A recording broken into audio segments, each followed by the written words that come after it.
71-এর পরে এই একবিংশ শতাব্দীতে নতুন আরেকটি অধ্যায় 2024।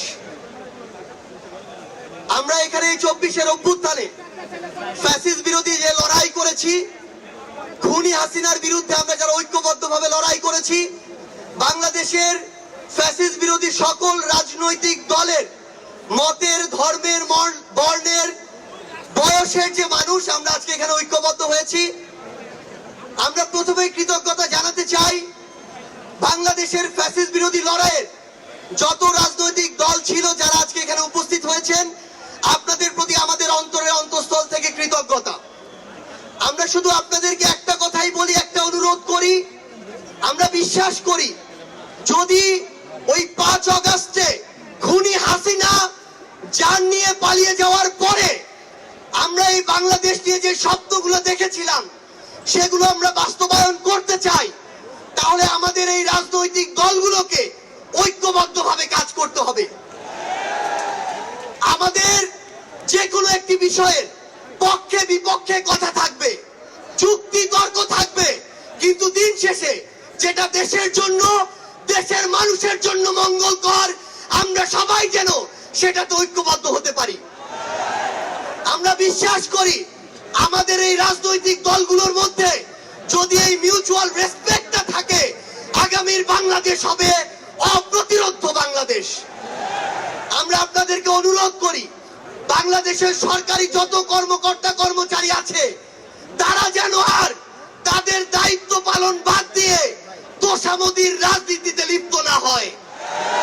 আমরা অনুরোধ করি বাংলাদেশ পুলিশ নামক যেই প্রতিষ্ঠানটিকে খুনি হাসিনা ধ্বংস করে দিয়েছে সেই প্রতিষ্ঠানটি যেন, আমরা আপনাদেরকে অনুরোধ করি সরকারি সকল অফিস আদালত যত কিছু রয়েছে, সে পুলিশ হোক, বিচারক হোক, আমলা হোক, দয়া করে জনগণ থেকে হাত পেতে ওই ঘুষের টাকা নিবেন না। দয়া করে জনগণের জন্য, জনগণের সাথে সামান্য স্বার্থের জন্য এই অন্যায়গুলো করবেন না। আমরা আপনাদের সামনে অনুরোধ করতে চাই এই রাষ্ট্রীয় প্রতিষ্ঠানগুলোকে খুনি হাসিনা নিজ হাতে ধ্বংস করে দিয়ে গিয়েছে। সকল রাজনৈতিক দলকে ঐক্যবদ্ধভাবে এই প্রতিষ্ঠানগুলোর সংস্কার করতে হবে। এই প্রতিষ্ঠানগুলোতে যেন সেই মানুষটি বসে যেই মানুষটি দেশ এবং মানুষের জন্য ভালো, সেই মানুষটি নয় যেই মানুষটি আমার মাইম্যান। আমাদের একটি জিনিস লক্ষ্য রাখতে হবে, আমার সামনে আমার আহত যোদ্ধারা, আমার সামনে 16 বছর ধরে বিভিন্ন রাজনৈতিক দলের কিংবা নির্দলীয় যারা ফাইট করেছেন তারা বসে আছেন, আমার সামনে আমার শহীদ পরিবার রয়েছে। এই প্রত্যেকটি গুম, খুন, বিচার বহির্ভূত হত্যা, এগুলোর বিচার যেন আমরা ঐক্যবদ্ধভাবে করি। এই খুনি হাসিনার বিচার যেন আমরা ঐক্যবদ্ধভাবে করি। একটা জিনিস মনে রাখতে হবে, নিজেদের সামান্য স্বার্থের জন্য যেন কোনো অপরাধী ছাড় না পেয়ে যায়। কোন অপরাধীর জন্য সুপারিশ নিয়ে আমরা যেন থানায় না যাই। কোন অপরাধীর জন্য সুপারিশ নিয়ে আমরা যেন কোনো বিচারকের কাছে না যাই। এই নতুন বাংলাদেশে ধ্বজভঙ্গ শিক্ষার সিস্টেম গুলো, এই কারিকুলাম গুলো আমাদেরকে ঠিক করতে হবে। এই বাংলাদেশকে বাংলাদেশ পন্থী হিসেবে গড়ে তুলতে হবে। আমরা আপনাদের কাছে অনুরোধ করি আগামীর যে বাংলাদেশ আমরা স্বপ্ন দেখি, সকল রাজনৈতিক দল যদি ছোট ছোট স্বার্থগুলোকে এক পাশে রেখে ঐক্যবদ্ধভাবে কাজ করি, তাহলে সেগুলো আমরা বাস্তবায়ন করতে পারবো। এই মঞ্চ থেকে আমরা যেন এই শপথটুকু নিয়ে যাই, এই ছোট্ট জীবন সৃষ্টিকর্তা যাদেরকে গুরুত্বপূর্ণ দায়িত্বগুলোতে রেখেছেন এগুলো তাদের কাছে আমানত স্বরূপ। আমরা যেন এই ছোট্ট জীবনে এত বড় দায়িত্বের আমানত গুলো দয়া করে খেয়ানত না করি।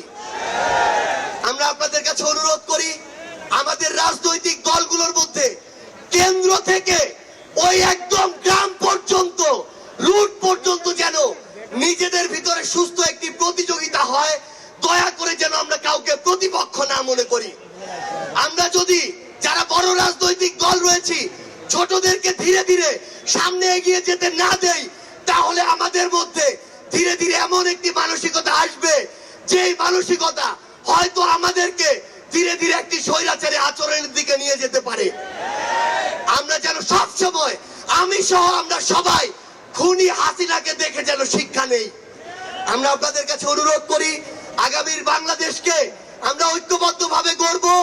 এবং একটা জিনিস শুধু মনে রাখবেন, দিন শেষে দেশ এবং মানুষের স্বার্থকে সবার আগে রেখে যদি আমরা এগিয়ে যেতে পারি, তাহলে আমাদের কাঙ্ক্ষিত বাংলাদেশ সম্ভব। আপনাদের সাথে লড়াইয়ের রাজপথে অথবা বিজয় দেখা হবে।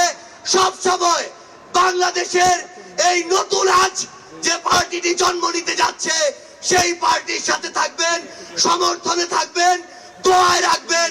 আপনাদের সাথে আবারও দেখা হবে রাজপথের সংগ্রামে অথবা বিজয়ে। ধন্যবাদ সবাইকে।